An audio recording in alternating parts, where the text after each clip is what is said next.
In Agege of Lagos State, something unusual just happened. A resignation that has left tongues wagging, a decision that's shaking the roots of Lagos politics. Honorable Tunde Azeez, popularly known as Disco, has stepped down as the chairman of Agege Local Government. Officially, he says it's because of health reasons, but Lagosians are not convinced. Because in politics, especially in Lagos politics, nothing ever just happens. Every resignation, every appointment, every change usually has a story behind it. And this one, my people, smells of strategy. Disco's letter of resignation was read at the legislative chamber. The lawmakers said they received it with sadness but respect. They said it served well, but health must come first. They even called it a lesson in integrity, putting personal health above political ambition. Beautiful words, isn't it? Respectable sentiments. But behind those fine speeches, another story may be brewing because not long after that letter was accepted, almost immediately, a new name was announced. Honorable AbdulGaniyu Vinod Obasa. Yes, you got that right. The son of a current Speaker of the Lagos State House of Assembly, Honorable Mudashiru. And that's where the storm began. People started asking questions. Was this all just coincidence? Or was this a real plan all along? You see, Vinod Obasa once showed interest in the Agege chairmanship seat. He was said to have made moves before the last election cycle, but suddenly he withdrew. He stepped back quietly, and many thought that was the end of the story. But now he's back, not through the ballot, but through appointment, and this time without contesting. Now Lagosians are wondering, was this a case of a destiny or design? Did Disco's resignation truly come from health challenges? Or was he pressured, convinced, or encouraged to step aside for the speaker's son?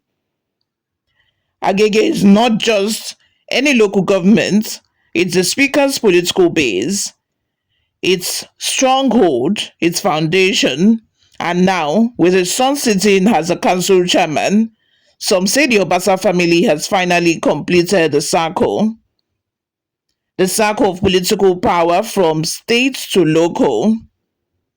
Now, let's break it down. When a local government chairman resigns, the council's legislative arm has the power to accept or reject that resignation. Once accepted, they can recommend a replacement to ensure governance continuity. That's what they did.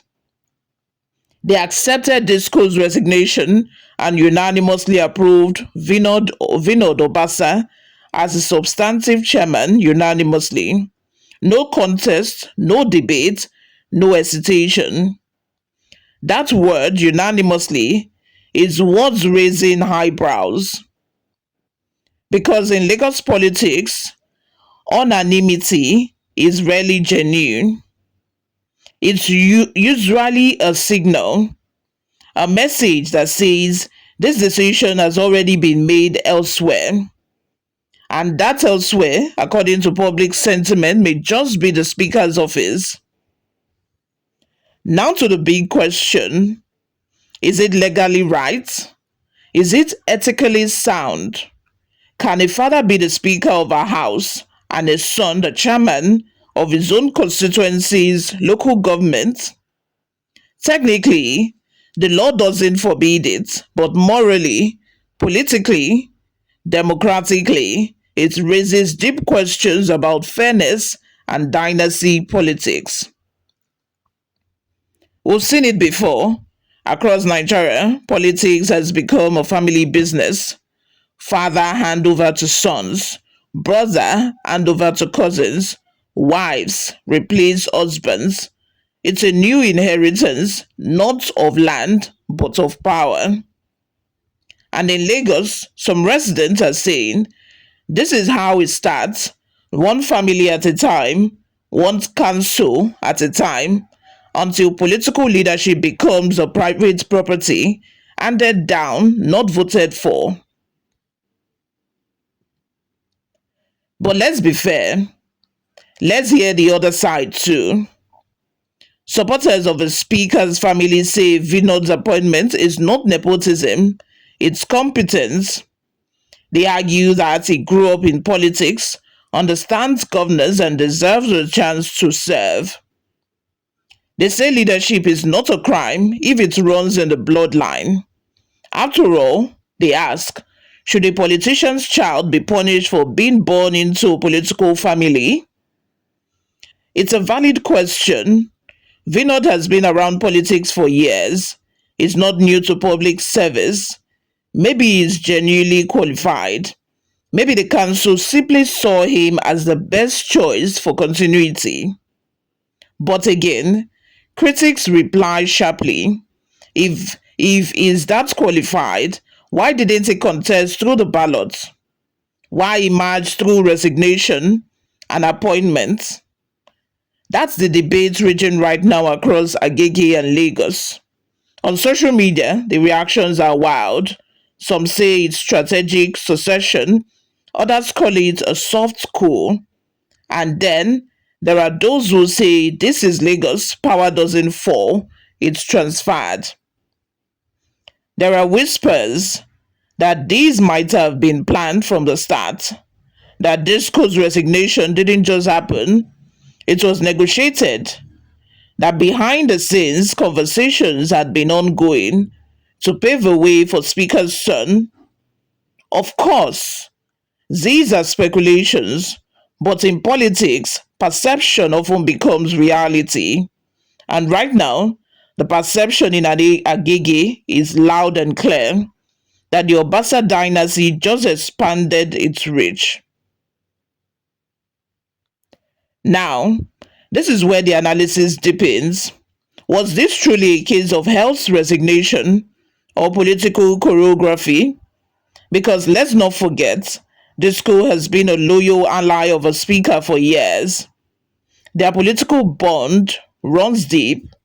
If he truly had health challenges, then stepping down was noble. But if this was all part of a quiet arrangement, then we are witnessing one of the smoothest power transfers in local Lagos history. Whatever the truth is, one thing is very clear. The power structure in Agege has just shifted, and Lagosians are watching closely because this single local government move could redefine the conversation about political inheritance across the state. And we move deeper into the story. As we move deeper into the story, we will explore who exactly is Vinod Obasa, how deep is his father's influence in Agege politics, and is Lagos gradually sliding into a new era where leadership is no longer earned by votes but by bloodlines. Stay with me, the game in Agege has just begun. Power in Lagos, it doesn't disappear, it simply changes hands, and sometimes those hands share the same surname. To understand the storm around Agege, you must first understand the man called Mudashiru Obasa, Speaker of the Lagos State House of Assembly, one of the longest serving lawmakers in the state. He is not new to controversy and certainly not new to control. For over 2 decades, Obasa has built political bridges and boundaries across Agege. He is respected, feared, and politically calculated. So when his son Vinod AbdulGaniyu Obasa emerged as a new local government chairman, many Nigerians didn't need a memo. They already understood the script. Because in Nigerian politics, family is the first political party. Let's trace the timeline. Vinod had shown interest in the chairmanship seat during the last local elections. Posters appeared briefly, meetings were whispered about, then suddenly silence. He withdrew, no statement, no drama, just vanished from the race. Observers assumed he was biding his time. Now, with Disco's resignation, that silence makes sense. Was this planned years ago? Did Disco become a placeholder? Was there a promise, a gentleman's agreement? No one is saying it aloud, but the pattern speaks volumes. It's how Lagos politics works. Through quiet arrangements, sealed behind closed doors, not public debates. Let's talk law. Nigerian's constitution allows any qualified citizen to hold public office. There is no legal barrier preventing relatives from holding separate offices as long as due process is followed. So legally, Vinod's appointment stands, but morally, that's where the questions multiply. Because democracy is not just about legacy, it's about legitimacy. And legitimacy becomes and depends on perception. If the process looks prearranged, then confidence dies, even if the paperwork is perfect. That's the fine line between democracy and dynasty. Some say, I beg, make we give the young man a chance. At least, he no be stranger.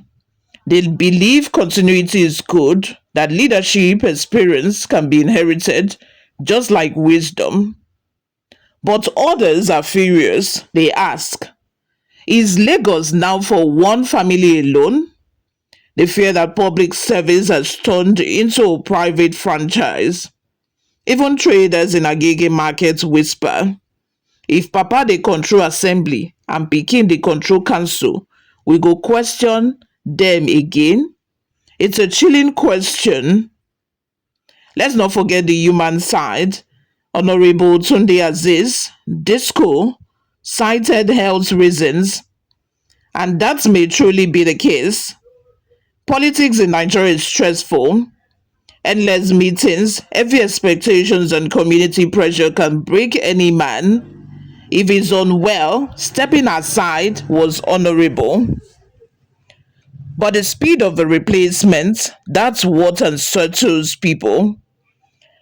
Barely had the ink dry on his resignation letter when the lawmakers unanimously confirmed Vinod. It looked too smooth, too choreographed, almost like the resignation and appointment were two acts of the same play. Agege may be the focus now, but dynasty politics is not new in Lagos. Think of the long chains of political godfathers and proteges. Think of the same surnames returning in every election season. Think of appointments that move like family heirlooms. The pattern is clear. Political power in Lagos has slowly shifted and drifted from public trust to private inheritance.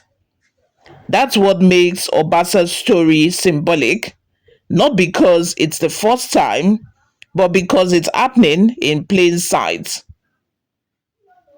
Should a speaker's son lead a local government in his father's political base? Supporters shout yes, competence and sentiment. Critics shout no, conflict of interest.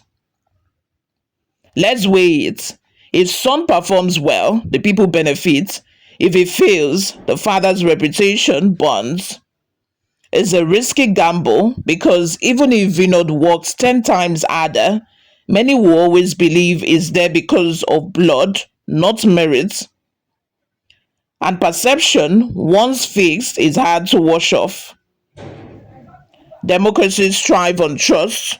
Trust that power comes from the people, not from family trees. When leadership becomes predictable by surname, people lose faith in the system. They stop voting, they stop believing. That's the silent danger of dynasty politics. It erodes hope, not through force, but through familiarity. The challenge before Lagosians now is clear. Demand transparency, hold leaders accountable, no matter who their father is. Ask the hard questions. Was there a transparent selection process? Were other qualified candidates considered? Will governance improve, or will it become an echo chamber of family interests? Because the line between legacy and monopoly is thin, and Lagos, the pride of Nigerians' democracy, must choose which side it wants to stand on. Let's not dehumanize anyone in this story. Disco may genuinely be fighting for his health. Vinod may truly want to serve. Obasa may genuinely believe in his son's capacity, but the optics, the timing, the process, those are what ignite suspicion. In politics, optics are everything, and the picture painted here is one of coordination, not coincidence. What we're seeing in Agege is a reflection of a larger Nigerian reality. The slow privatization of public office. We have reached a point where political seats are treated like inheritance certificates, father to son, mentor to protege, godfather to godson. And every time it happens without open contest, democracy loses a bit of its soul. But there is still hope because awareness is rising, citizens are watching, social media amplifies every move. Maybe Vinod will surprise everyone. Maybe he will serve with immunity, prove the doubters wrong, and build on what Disco started. But until then, the burden of proof lies with him and with his father, the speaker. Because in leadership, it's not who you are born to, but what you do when power is given to you that defines your legacy. And for Agege, for Lagos, and for Nigeria, that lesson has never been more urgent. My name remains Oluwayomi Temlola. Please subscribe to this channel, like this video, turn on your post notification. I'll see you all in my next video. Bye for now.